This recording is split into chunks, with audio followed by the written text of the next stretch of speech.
Je m'appelle Aurélien Dessayou et je suis le directeur artistique de l'association Ariana qui développe le projet MixArt un peu partout en France et dans les dom-toms. On organise le projet MixArt depuis maintenant 2009, donc ça fait une quinzaine d'années. Et c'est un projet qui mêle street art, bande dessinée, art de l'affiche et en même temps débat sur la citoyenneté, le développement durable et toutes les questions qui sont liées à l'égalité entre les filles et les garçons.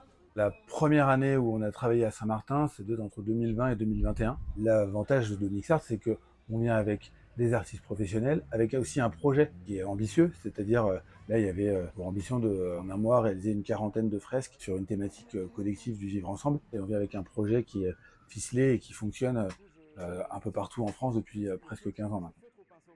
MixArt, il y a vraiment ce côté donner accès à l'art à des publics on appelle prioritaires, qui sont des publics en fait qui sont très éloignés du monde des arts. Et en fait, c'est pas parce qu'ils sont éloignés que ça les intéresse pas et qu'il faut pas leur amener justement de l'art et des sujets de réflexion culturelle.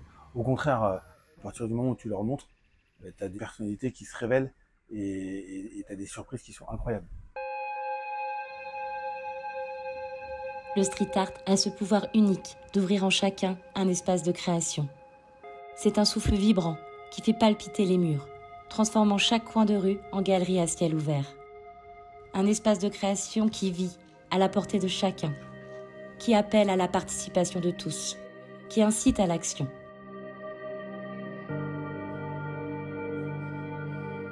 De quoi rendre accessible la culture à tous, même à ceux qu'elle intimide parfois. On ne voit bien qu'avec le cœur des 5 exupéry. La liberté commence où l'ignorance finit, de Victor Hugo. Les mots sont des empêcheurs de tourner en rond, de Maryse Condé. Les citations, elles viennent d'auteurs célèbres, etc. Et en fait, notre but, c'est de passer un beau message, aussi en rapport avec l'école et aussi la liberté. Ce matin, pour les artistes de MixArt, c'est le lancement d'un atelier résidence de 3 jours dans la ville de Quartier d'Orléans, sur la côte ouest de l'île, au collège Roche-Gravée de Moho. L'objectif, réaliser avec les élèves de 5e une fresque sur les murs du nouveau CDI. La thématique est cette fois-ci toute trouvée. Ce sera la transmission de la connaissance. Qui a fait les recherches sur les citations? Moi.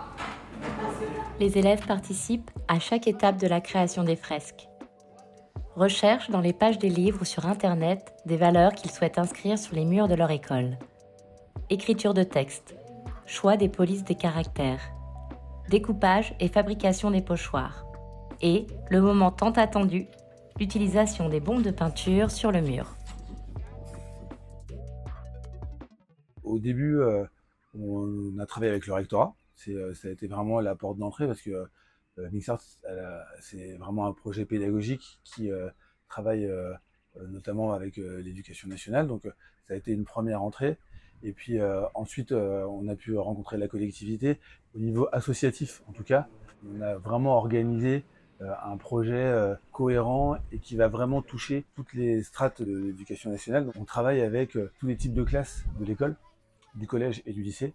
Et ça, je pense qu'au niveau associatif, on doit être les seuls à le faire grâce à nos partenaires. Le projet artistique de MixArt s'inscrit dans une véritable mission éducative d'intérêt général. L'art devient alors un puissant outil d'éducation et de cohésion sociale. Une manière de réfléchir à ce qui fait société, ce qui la définit. Dessiner, peindre, s'exprimer pour former des citoyens responsables et réfléchis. Et avec MixArt, cela commence dès le plus jeune âge. On a fait un projet de MixArt sur la mer. Il y a une sirène ici. On a fait tortues et des pieuvres. Ça, c'est des étoiles jaunes. Là, le truc blanc, c'est le soleil. Ça fait des rayons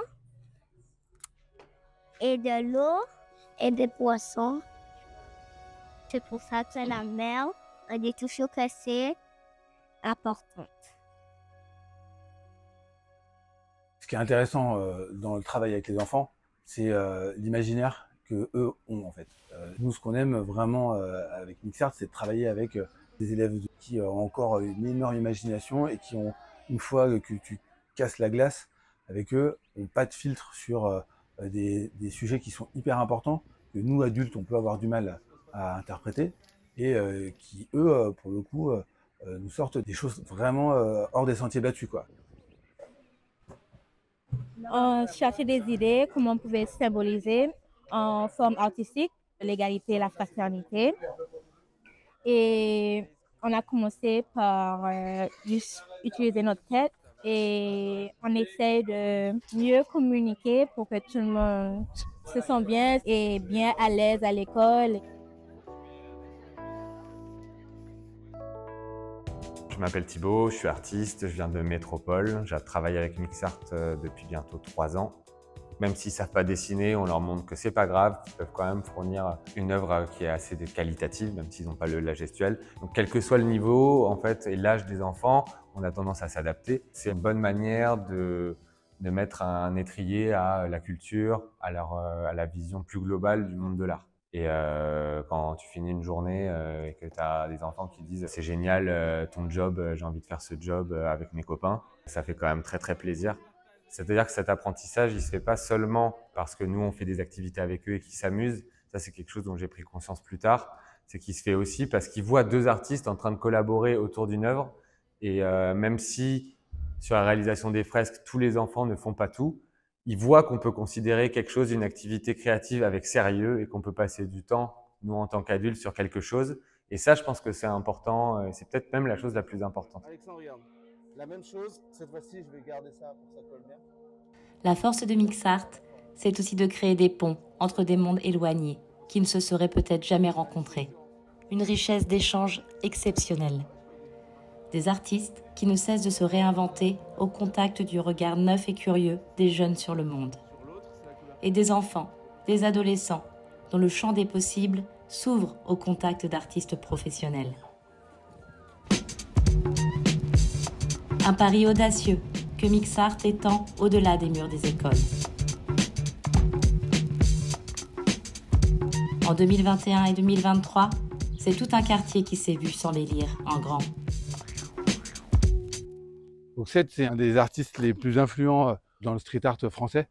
C'est un artiste qui est vraiment hyper identifié sur la scène internationale.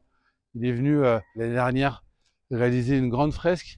Tu vois, toutes les couleurs et cet enfant qui part vers le ciel. Et ce qui est amusant, c'est que l'enfant, c'est un enfant du quartier, justement. Il a vu sa chevelure qui était hyper jolie avec des tresses et des perles. Et il les a reproduites sur le mur. Et maintenant, on va voir la fresque de Rouble. C'est un artiste bordelais et qui est hyper spécialisé en France sur le photoréalisme. Il a pris lui-même une photo d'une de ses amies antillaises.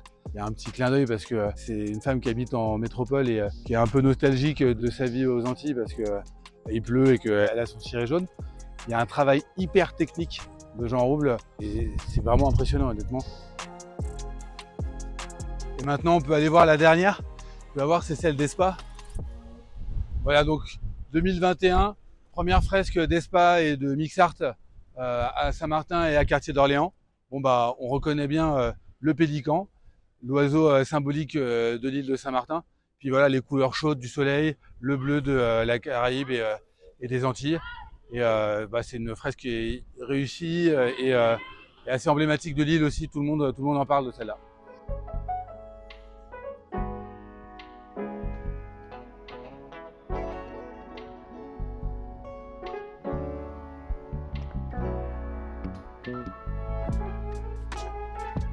Donc là, on se trouve dans le cœur de Marigot, sur le quartier de la Marina Royale et centre-ville.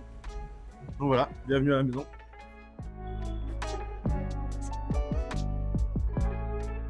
Je m'appelle Nicolas, j'habite sur Saint-Martin depuis maintenant 2019, donc ça va faire 6 ans.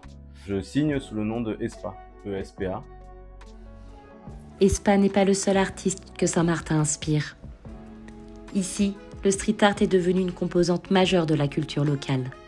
Chaque mur est un prétexte à la création, un terrain de jeu pour tous les artistes en herbe comme chevronnés. Partout, les couleurs s'invitent, subliment un environnement naturel, riche et vibrant, tissent des liens de fierté entre les habitants et leur quartier. Pourtant, Saint-Martin, comme tout le monde caribéen, est régulièrement touché par la violence destructrice des ouragans. Des cicatrices encore visibles, dont rejaillit la créativité des artistes saint-martinois, plus puissante que jamais. Quand je suis arrivé, j'ai voulu faire beaucoup de choses en noir et blanc. Et je me suis rendu compte qu'en fait, ici, on pouvait s'amuser, puisqu'on reste quand même dans les Caraïbes, et monter sur des teintes ultra flashy, que j'aurais peut-être pas osé mettre à Paris ou dans une autre ville. On peut vraiment prendre le nuancier et puis partir très haut, du jaune moutarde, du bleu turquoise, le orange, on le met à toutes les sauces aussi. Et on retrouve un peu les dégradés sunset que tu retrouves à 17h30, 18h tous les soirs à Saint-Martin.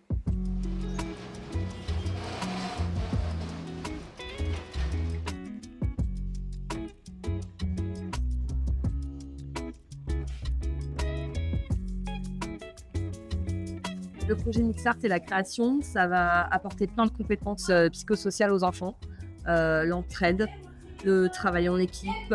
Quand ils n'y arrivent pas, ils n'hésitent pas à se demander de l'aide. On leur montre qu'ils sont capables de créer des trucs. Alors que souvent, ils ont peur, ils disent « non, j'ose pas ». Si, en fait, va, fais, trompe-toi. Et même si tu te trompes, c'est pas grave, on apprend par l'erreur. Le fait de réaliser une œuvre collective, une fresque, tous ensemble, ça va renforcer le sentiment d'appartenance des élèves, la confiance en soi, leur esprit créatif. Chacun a participé, chacun a mis du sien dedans, chacun a fait leur propre inspiration. On a fait certains mots en français, en chinois, tous les langues qui peuvent dire bienvenue, bonjour, comment ça va et tout ça. On voulait mélanger le style de Saint-Martin. Un des points forts du projet Mixart, en fait, c'est justement de donner confiance en fait, aux enfants au fur et à mesure de leur participation. Alors, on a toujours les mêmes excuses, je sais pas dessiner, j'ai peur, j'ai rien à dire, etc. Et en fait, à la fin de la journée, on n'arrive plus à les décrocher de leur toile parce que ils sont mis à fond dedans. Et ensuite, ils prennent du recul et ils voient ce qu'ils ont fait. Et rien que ça, sur une journée, on a cette prise de conscience qu'on est capable de faire quelque chose. Et ça, c'est grâce, en petite partie, au projet Mixart qui a pu participer à créer une étincelle. Et la réflexion qu'on a souvent, c'est « mais vous revenez demain ?» En fait, on reviendra l'année prochaine. Et si vous avez envie de nous croiser, vous passez. Donc là, j'ai des élèves qui passent maintenant tous les jours. Jade, notamment, là, qui passe, Angela qui est passée tout à l'heure. Et chaque année, ils me disent quand est-ce que vous revenez, donc c'est cool. Et donc c'est des gens qui continuent à dessiner. Moi j'ai mis 30 ans à me lancer, peut-être qu'eux ils vont se lancer dans les années qui viennent. Éveil au street art et réalisation individuelle. Œuvres collectives sur affiche. Fresques murales avec des artistes. Les ateliers de Mixart sont une véritable immersion dans le monde de l'art. Quel que soit le moyen d'expression utilisé, Mixart permet d'élargir les horizons, d'ouvrir les portes créatives, présentes en chacun, de participer à la construction d'une société plus harmonieuse, plus inclusive. 2025 s'achève. Mixart a continué à semer ses graines dans les cœurs et les esprits d'une jeunesse encore en devenir. Un mélange unique de créativité et d'apprentissage que tous souhaitent voir revenir, à Saint-Martin et partout en France.